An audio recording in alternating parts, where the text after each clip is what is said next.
네, 우리 하나님 말씀 같이 묵상하겠습니다. 히브리서 제3장 1절에서 4절 말씀입니다.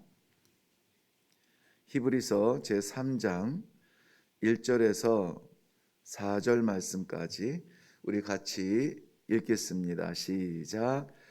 그러므로 함께 하늘에 부르심을 받은 거룩한 형제들아, 우리가 믿는 도리의 사도이시며 대제사장이신 예수를 깊이 생각하라. 그는 자기를 세우신 이에게 신실하시기를 모세가 하나님의 온 집에서 한 것과 같이 하셨으니, 그는 모세보다 더욱 영광을 받을 만한 것이 마치 집 지은 자가 그 집보다 더욱 존귀함 같으니라.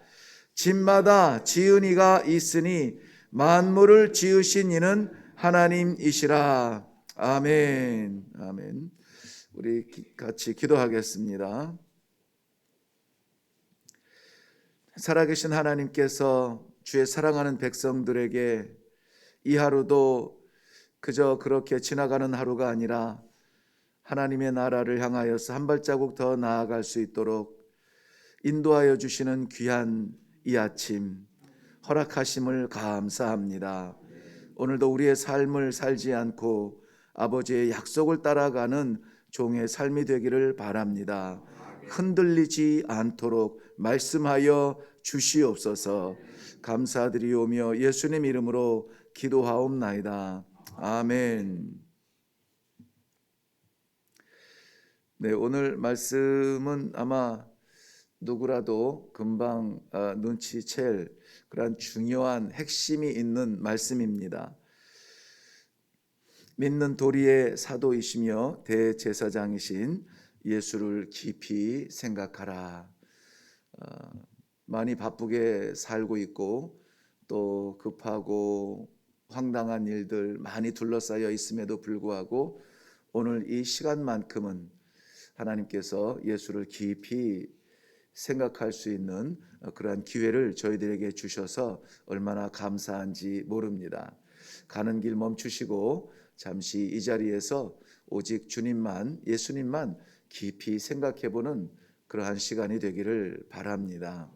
신앙의 그 한계를 우리 자아를 넘어서지 못하는 것이 참 안타깝습니다.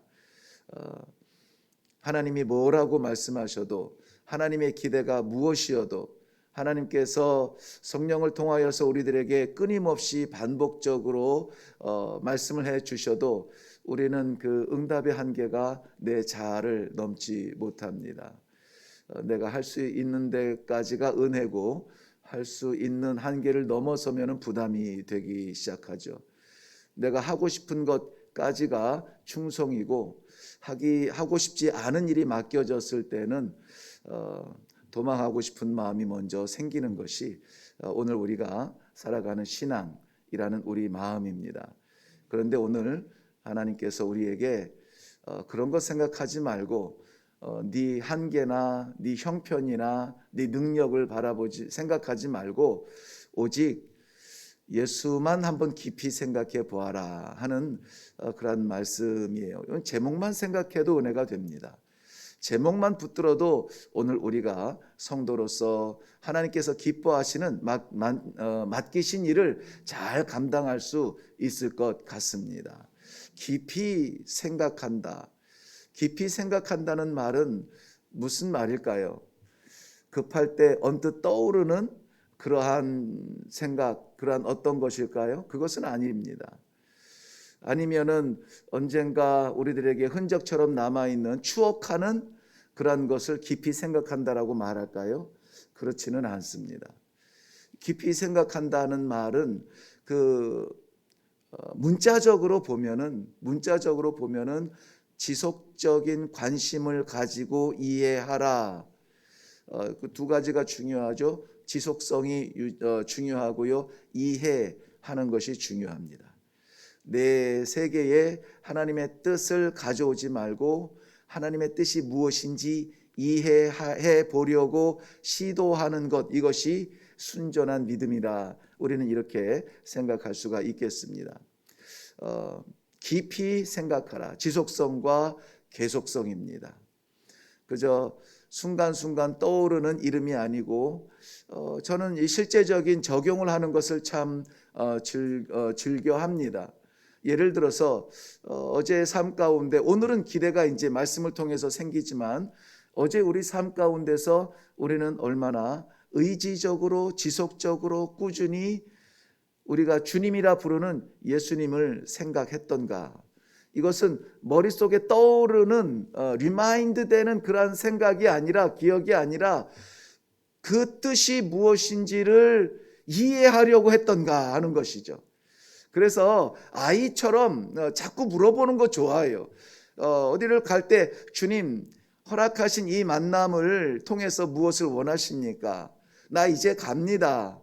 주님, 제가 어떻게 할까요? 이렇게 내가 가서 내가 만나는 나의 아는 사람들, 나의 일을 하고 뭐 이런 내 꿈을 펼치는 그러한 행진과도 같은 삶이지만은 그럼에도 불구하고 성도는 허락하신, 섭리하시는 하나님의 뜻이 무엇인가를 지속적으로 계속적으로 물어봐야 된다는 거예요.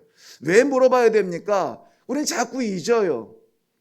우린 자꾸 잊습니다. 그래서 하나님의 뜻이 무엇인지를 아는 것이 중요하거든요. 그래야 그 아는 하나님의 뜻을 이루어 드리려고 순간이라도 한번 드려보도록 우리가 기도하지 않습니까? 알겠습니다. 나는 관심은 없지만, 나는 능력은 없지만, 나는 그렇게 해서 얻어지는 것은 없지만 하나님 기쁨이라면은 한번 해보겠습니다.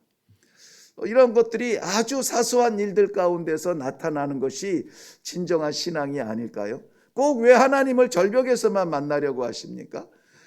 우리 주님은 우리의 목자가 되어주셔서 날마다 푸른 초장으로 인도하시기를 원하시는데, 초장의 곁에서 흥얼흥얼 이 콧노래 하시는 우리의 그 주님과의 동행은 우리는 노래만 하지 정작 주님을 찾는 것은 절벽 끝에서 붙들고 메어 달리는 것이 우리 안타까운 신앙이에요. 오늘 말씀은 깊이 생각하라 하는 거예요. 급할 때 찾지 말고 항상 그의 뜻이 무엇인지 궁금해하고 이해하고 그렇게 따라가라는 것입니다. 자, 그 지속성, 왜 우리가 주님을 그렇도록 끊임없이 묵상하고 생각하고 손잡고 가득 따라가야 합니까? 오늘 왜 그래야 되는지 아주 간단하지만 너무나 분명하게 말씀해 주고 있죠. 예수 그리스도는 모든 믿는 자들의 그 믿음의 신앙의 고백의 사도이시다 그랬습니다. 사도라고 하는 단어를 예수님에게 적용한 것은 성경에서는 여기가 유일합니다. 예수님을 사도라고 말한 것을 들어본 적도 없을 거예요. 그런데 여기에서는 분명하게 사도이시며 그랬습니다. 아포스톨로스라고 하는 이 사도라고 하는 그 뜻은 보냄받은 자라는 거예요. 보냄받았다. 그렇다면은 하나님으로부터 이 땅 위에 보냄받으신 성육신의 예수 그리스도가 진정하고도 확실하고도 영원한 사도가 아니겠는가? 왜 우리 주님을 사도라고 하는 것에 대하여서 성경 여러 곳에서 그렇게 침묵했는지 모르겠습니다. 그런데 히브리 기자는 예수 그리스도야말로 하나님으로부터 보냄받은 자다, 하나님으로부터 오신 자다, 그러니 그 길을 인도할 수 있다라고 확실한 믿음을 가지고 있는 것입니다. 크리스토스라고 하는 것은 예수 크리스토스 할 때, 예수는 유대인으로서의 이름이죠. 누구나 가질 수 있는 이름이지만 많은 예수 가운데 그리스도는 한 분이시잖아요. 그런데 그 그리스도라는 뜻이 무엇입니까? 기름 부음 받은 자라는 것입니다.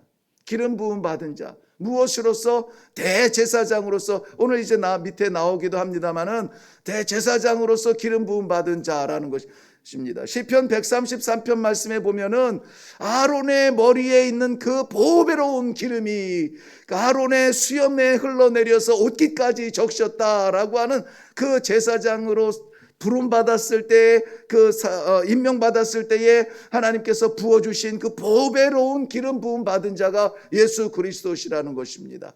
그래서 기름 부음을 받고 그 기름 부은 자들, 그 기름 부은 자로서의 사명을 위하여서 이 땅에 보내심 받은 참 사도요, 훌륭하고도 영원한 사도가 예수 그리스도라고 하는 것입니다.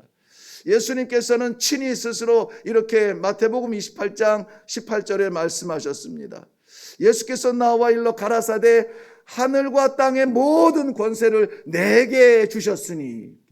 누가요? 하나님께서요. 우주를 지으신 하나님께서 그 모든 그 힘을, 영광을, 능력을 우리 주님께 부어 주시고 그리고 보내어 주시어서 마음껏 쓰실 수 있도록 예수 그리스도가 이 땅에 오셨습니다. 아니죠. 내게 오셨습니다. 그러므로 내가 고백하는 예수 그리스도는 그 예수 그리스도야말로 하나님께서 나를 향하여서 보내어 주신, 나를 위하여 보내어 주신, 우리가 날마다 신앙으로 고백하지만 그 신앙의 실체가 되신 사도 예수 그리스도를 우리가 생각하지 않을 수가 없습니다. 좀 더 본질적으로 말하면은 히브리서는 히브리인들을 향하여서 기록을 했다고 했습니다.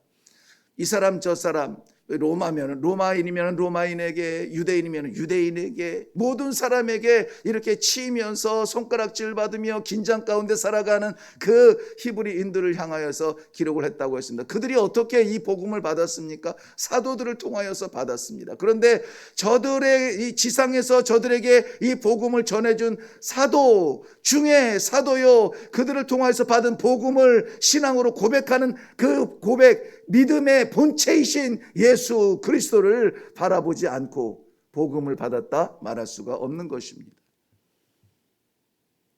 오늘 우리가 가지고 있는 이 복음, 우리가 고백하는 신앙, 이것이 있다면은 우리는 반드시 그 복음의 실체, 신앙의 고백의 실체이신 예수 그리스도를 깊이 묵상하시기를 바랍니다. 물어보시기를 바라요. 주님의 뜻이 무엇입니까? 주님의 뜻이 무엇입니까? 거기에서 철저하게 내 자리가 무너지고 비워져야 우리 주님의 뜻이 세워진다라고 하는 사실을 기억하시고 오늘도 주님께 또 한 번 물어보며 나아가는 복된 성도님 되시기를 바랍니다. 또한 이 사도일 뿐만이 아니라 그는 대제사장이라 이렇게 말했습니다. 간단하게 우리 이해하는 대로 대제사장의 역할은 우리 1년에 한 제사장들이 제사를 드립니다마는 대제사장이라고 할 때에는 1년에 한 차례 모든 백성들의 한 해 동안에 모든 씻어지지 못하고 기억나지 못하고 해결되지 못하고 그러한 숨겨놓았던 것까지라도 대제사장이 홀로 끌어안고 어디로 들어가죠? 지성소, 하나님 앞에 들어가서 속죄의 제로서 드려지는 것이 가장 중요한 임무입니다. 그런데 바로 예수 그리스도께서 완전하고도 유일한 단회적 십자가의 속죄제로 드려졌어요. 자신이 드려짐으로 말미암아 그 백성들, 그를 믿는 백성들의 모든 죄를 씻어주시고 이제는 누구라도 아버지 앞에 나아가서 아버지라고, 하나님 앞에 나아가서 아버지라고 부를 수 있는 이 길을 열어주신 대제사장이신 예수 그리스도를 바라보자. 나는 부끄러워서 못 나갑니다. 나는 죄가 많아서 못 나갑니다. 습관적이고 욱하는 것들 때문에 날마다 부끄러워서 하나님 앞에 나아갈 수가 없습니다. 이 입술로 찬송하기도 부끄럽습니다. 이 심장으로 내 삶의 흔적으로 기도하기도 부끄럽습니다. 우리는 하나님 앞에 나아갈 수 있는 자가 아무도 없어요. 누구를 의지해서 갑니까? 바로 대제사장이신 예수 그리스도의 단번에 드려지신 이 속죄제를 의지하여서 나아가는 겁니다. 그러니 대제사장이신 예수 없이 어떻게 하나님을 믿겠습니까? 대제사장이신 예수께서 내 모든 죄를 사해 주시고 나를 대신하여 속죄자가 되어 주셨다는 이 믿음 없이 어떻게 우리 신앙생활 합니까? 내가 있고 주님이 있는 것이 아니라 주님이 있고 내가 있어야 사는 겁니다. 내 자리에 주님을 채울 때에 우리는 비로소 하늘문이 열리는, 눈이 밝아지는, 영안이 떠지는 이러한 기적들을 체험하게 될 것입니다. 부디 우리들의 세계가 깨어지기를 바랍니다. 우리들의 가능성이 무너지기를 바랍니다. 우리들의 꿈과 우리들의 야망과 하고 싶은 모든 일들 가운데 주님 무엇을 원하시나요? 오늘 말씀하여 주시어서 이 하루가 나의 사도이시고 나의 대제사장이신 예수님의 그 뜻을 이해하고 따라가고 충성하고 봉사하여서 내 삶은 조금 어려울지 몰라도, 내 삶은 조금 주눅들지 몰라도 우리 하나님의 뜻이 나타나는 그러한 성도가 되기를 바랍니다. 기도가 되어져야 됩니다. 마지막으로는 예수 그리스도를 왜 우리가 그 뜻을 이해해야 되느냐면은 그가 바로 여긴 집을 지은 자라 이렇게 말씀하셨는데요. 만물을 지으시니까 하나님이라고 하셨는데 우주를 창조하신 창조주 말씀으로 말미암아 지었다는 그 요한복음의 고백처럼 요한복음의 소개처럼 만물이 그로 말미암아 지은 바 되지 않은 것이 하나도 없다라고 말씀하신 그 집을 지으신 분이에요. 우리가 그토록 사모하는 그 집의 주인이신 것입니다. 주인의 허락을 받아 들어가야 하듯이 우리 주님 손 붙잡고 당당하게 들어갈 수 있는 천국이 우리의 영원한 집이 될 것입니다. 여기에서는 3장 전체에서는 모세와 비교하고 있지만 모세는 유대인들에게는 훌륭하고도 기억에 남는 지도자로서 따라갈 만한 그러한 지도자로서 등장하고 있습니다. 비교할 수 없죠. 오늘도 우리에게 허락하신 이 하루의 아름다운 신앙의 성전을 지어가는 성도 여러분, 우리를 디자인하신 하나님, 우리 주님을 바라보며 그 뜻을 이해하고 차곡차곡 벽돌 한 장 올려놓는 심정으로 땀을 흘리면서 충성의 삶을 살아 우리의 사도이신 대제사장이신 우리의 주인이신 창조주이신 하나님을 기쁘시게 하는 성도님들 되시기를 주님의 이름으로 축원합니다. 기도하겠습니다. 주님이 아니면은 있을 수 없는 이 자리, 주님이 아니면은 갈 수 없는 하나님의 나라, 오늘도 주님을 붙들고 살아가기 원하여서 주의 백성들 모든 피곤함과 모든 어려움들을 다 깨트리고 일어나 주님 전에 올라왔습니다. 이 새벽에 기도할 때에 정말 나와 함께 하시는 하나님, 세상 끝날까지 함께 하시겠다는 우리 주님의 약속을 꼭 붙들고 나아가게 하여 주시옵소서. 우리의 모든 부족함이 다 깨어지고 우리 주님의 완전함이 살아나는 시간이 되게 하여 주시옵소서. 두려움의 장벽이 무너지고 안타까움의 이 답답함이 다 깨어지고 우리 주님의 확실한 복음, 생명, 영광, 하나님의 나라의 약속이 주의 사랑하는 성도들의 삶을 환하게 비춰주는 복된 아침이 되게 하여 주시옵소서. 감사드립니다. 예수님의 이름으로 기도하옵나이다. 아멘. 바쁘게 살았거든 다 내려놓으시고 이 아침에 우리 먼저 기도할 것은 내가 정말 주님을 깊이 생각하는 삶을 살았는가, 지속적으로 계속적으로 우리 주님의 뜻이 무엇인지를 물어보면서 나아갔던가. 이것은 신앙은 이 구름 같은 것이 아닙니다. 신앙은 우리의 삶 가운데 나타나야 된다고 했습니다. 그러므로 순간순간 우리 시간 환경마다 하나님의 뜻이 무엇인지 물어보고 나아가면 절대 손해보지 않습니다. 오늘도 하나님께서 인도하여 주시옵소서. 내 꿈, 내 길 내려놓고 하나님 기뻐하시는 일을 위하여서 드려지는 삶이 되게 하여 주시옵소서. 또 우리를 위하여서 이 땅 위에 친히 오신 사도이신 예수 그리스도의 말씀을 다 아멘으로 받습니다. 말씀하여 주시옵소서. 대제사장이신 예수 그리스도의 공로 힘입어서 오늘도 하나님을 아버지라고 부를 수 있는 이 복된 시간을 감사합니다. 이것 피하지 않고 도망하지 않고 대제사장이신 예수 그리스도의 공로를 힘입어서 오늘도 힘있게 나아가게 하여 주시옵소서. 세상을 지으신 하나님의 아들 예수 그리스도가 나의 주님이라니 감당할 수 없는 감격입니다. 주님과 동행하는 그러한 복된 하루가 될 수 있도록 주님, 떠나지 아니하는 주님의 이름 내 손으로 붙잡고 나아갈 수 있도록 충성하게 하여 주시옵소서. 말씀을 생각하시면서 오늘 예수를 깊이 생각할 수 있는, 따라갈 수 있는, 이해할 수 있는 시간이 되게 해달라고 우리 같이 기도하며 내려가겠습니다. 살아계신